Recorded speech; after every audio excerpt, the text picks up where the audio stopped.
So this video is going to be a performance review of Stefanie Austin's Wheel of Misfortune, performed by Zapkin Theater Company, directed by Henry Morello. So I've been directed by Henry before. I think he's really, really good at it. I had worked with not everybody in this cast, but many of them in the cast. And I've definitely worked with Stefanie repeatedly. So these are all people that do a fantastic job traditionally. I think the play itself was quite good. It was quite well constructed. The performances, some of them I thought were really, really excellent. And there's a lot of great bits in there, right? So the basic sort of plot overview of Wheel of Misfortune is that you have a game show where there is a really unlikable contestant who keeps winning, a guy named Jeb Stanley. And because he is so unlikable, the ratings for the show are declining rapidly, which is putting pressure on Sherry Horner, who is the producer for the show. It also, perhaps less directly, but still pretty straightforwardly, threatens the careers of Benny Barnes and Jana Gray, the host and co-host. Benny Barnes is a British actor who wants to play more meaty roles, right? He wants something that he feels is worthy of him as an actor, but he is sort of stuck playing this character of Benny Barnes, American charmer, along with his wife, Jana Gray, who is this former beauty queen, who now is the sort of spokesperson for her beauty product called Glitterous. And there's a lot of Glitterous jokes.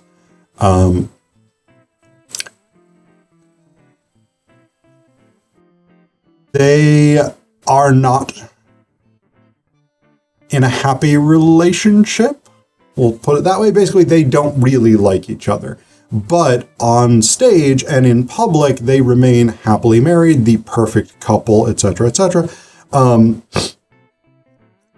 But behind one another's back, and this is sort of largely a matter of indifference, Benny is having an affair with Emma, who is the question writer for the show, and she's rather sort of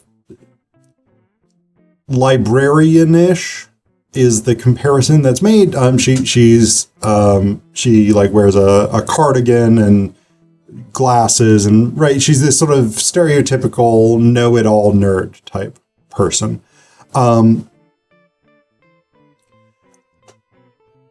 Along with this, you have Cody, who is the new writing intern. She's been brought in by Emma, basically because she is a huge fan of the show and of Benny Barnes in particular, and of Jana Gray to a slightly lesser extent. And you have Miller. Miller is a security guard who has been brought on by Pam, who's the sort of supervisor over this whole show, and particularly over Sherry. Even though Sherry and Pam have apparently been through a lot together, Sherry now sort of detests Pam, partially for her success in this world. So that's basically who we've got. There's a whole bunch of sort of conflicting interests, but basically to greater or lesser extents, pretty much everybody has reason to hate Jeb Stanley. Jeb Stanley really sort of threatens the whole thing, but like he's blackmailing Benny to give him the answers so that Jeb can stay on the show and get more money.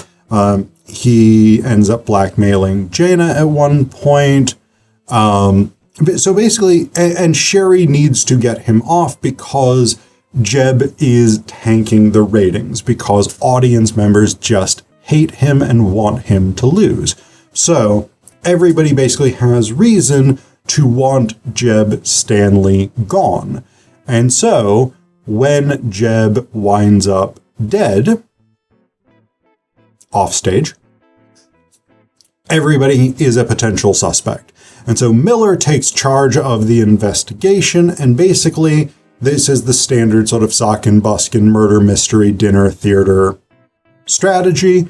Miller says, audience members, these suspects are going to come around to your tables, interrogate them, gather information about who you think did it, write it down on your ballot with the motive, and then we'll come back for the big reveal scene, right? So that's the standard Zapkin, Buskin, murder, mystery, dinner, theater shtick. I've directed them. I haven't been in one yet, but I probably will at some point.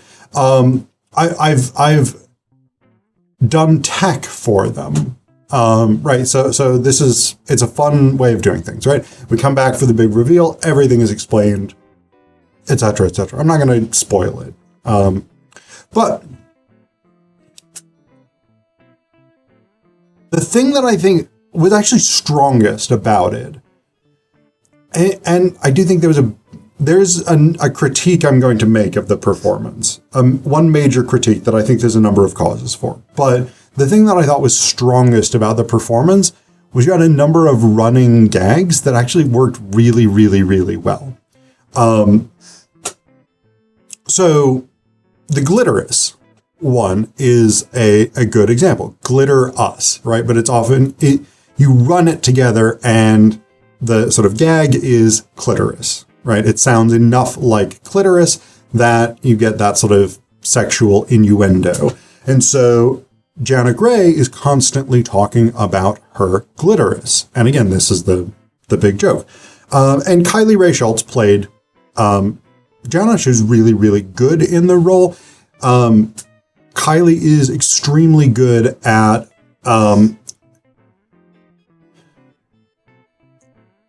playing these sort of characters who are kind of depthless, which I mean, that sounds very insulting. I'm not suggesting that Kylie is depthless in that sense, but these sort of like airheaded characters, these sort of characters who are there to be beautiful and not to think, et cetera, these kinds of things. Kylie is very good at these, but she's also actually really good at turning those characters in interesting ways. And this script didn't give her a massive amount of opportunity to do that, but in earlier productions that I've seen her in, like Night Watch, she did absolutely amazing at this. But Kylie was able to sort of bring that sort of like, and actually, I guess she does, there is a little bit of this sort of strangeness to the character, especially in the audience interaction portion, because I have a reputation as being a terrible audience member for these kinds of things, because I try to just ask very like absurd or out of like off the wall kinds of things to mess with people. And actually, Andrea Boitone knew that about me. So when she came over to our table as Sherry Horner, she basically said something to the effect of, all right, ask me your stupid question. But Kylie, when she came over to our table, I asked her to like tell us about her life and career. And she started by telling us that she had won Miss America in 1979, which of course is a sort of fun, weird detail, right?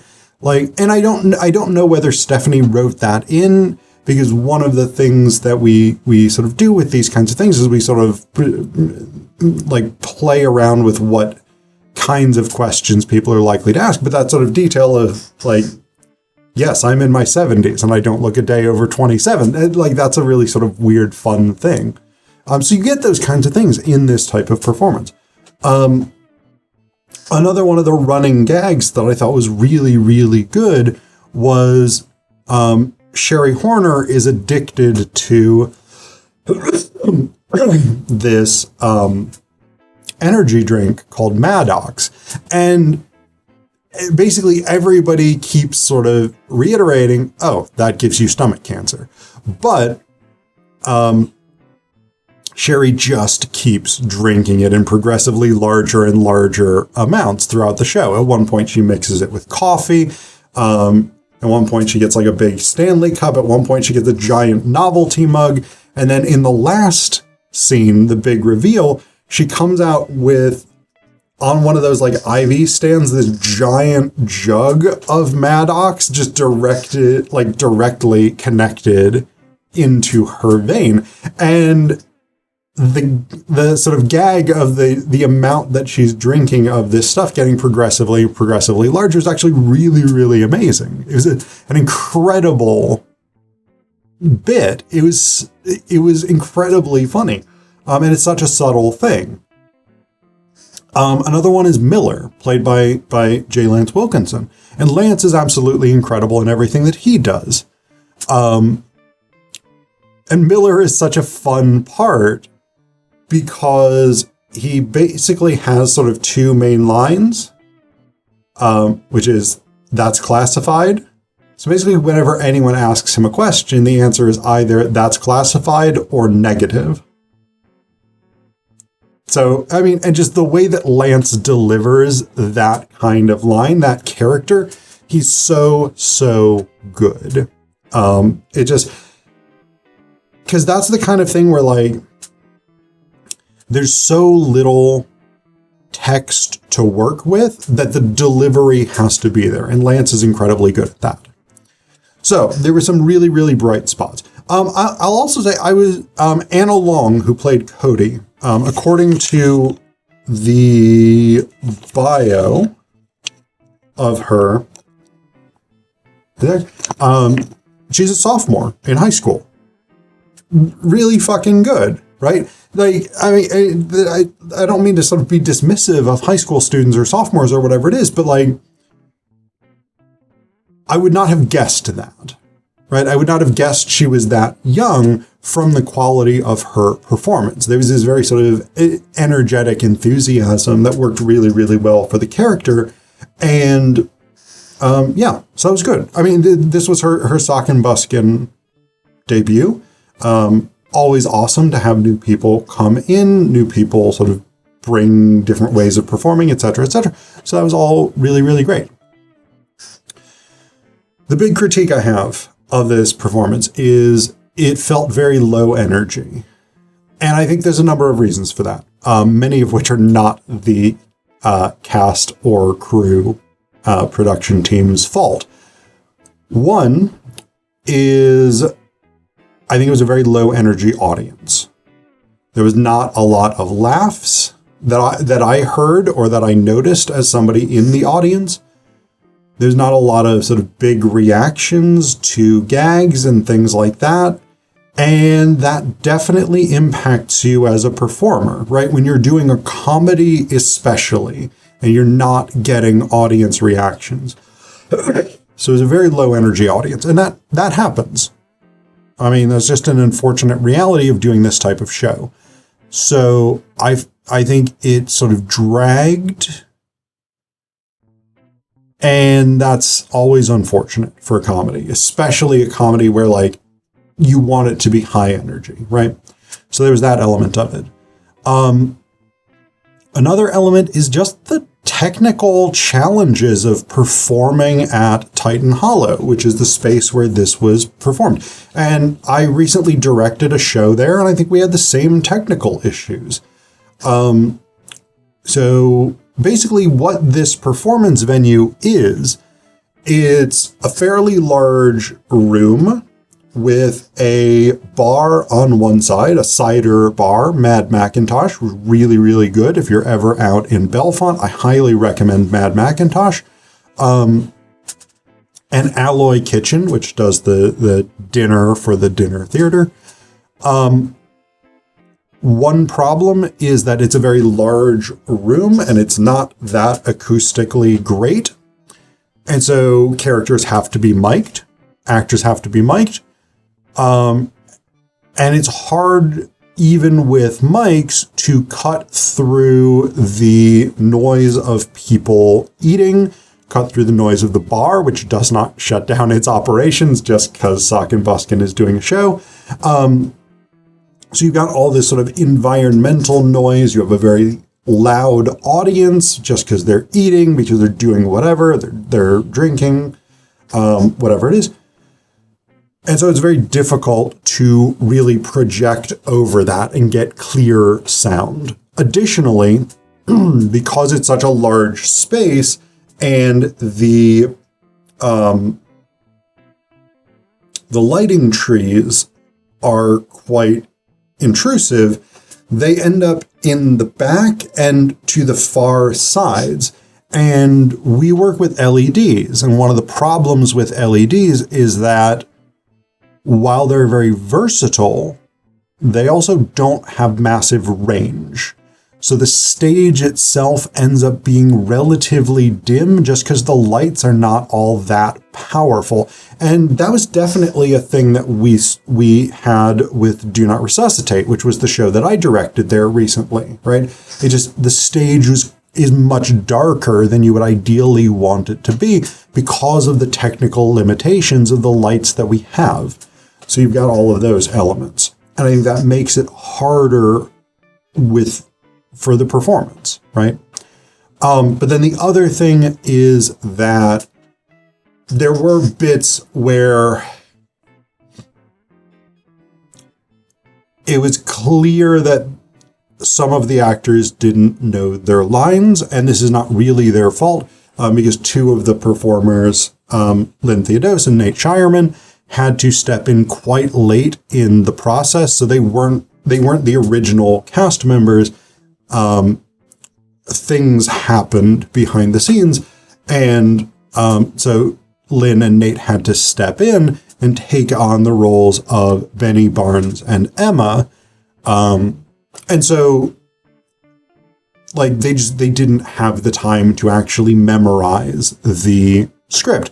And so Benny had a big sort of acting for dummies book that he was sort of constantly going through and that was his sort of safety script, right? And Emma had a clipboard, so that Lynn had a sort of safety script as well.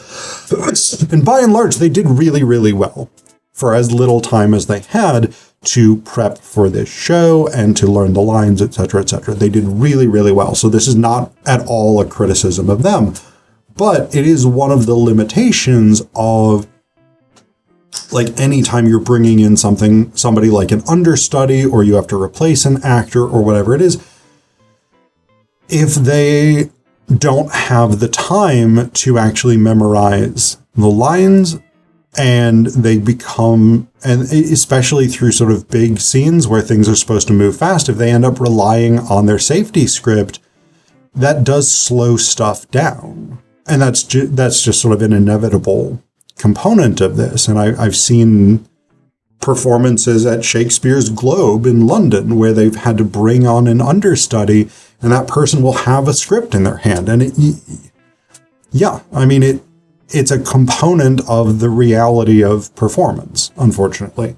But it does contribute to sort of slowing the pace of this show that really benefits from being fast and being high energy. So there was a whole bunch of things. And again, a lot of them, there is not anything. I would say all of them. There was really not much, if anything, that the cast, the production team, etc., could do without major changes to what's going on in the world of Sock and Buskin. But overall, again, I really quite enjoyed it. I thought a lot of the individual performances were excellent. Andrea, Kylie, Lance, Anna, even Lynn and Nate, who again stepped in quite late and sort of had these very significant obstacles to overcome. Yeah, I thought it was a very good show. If the audience had been more lively, I think that would have been one of the best things that would have really raised the energy level for the performers.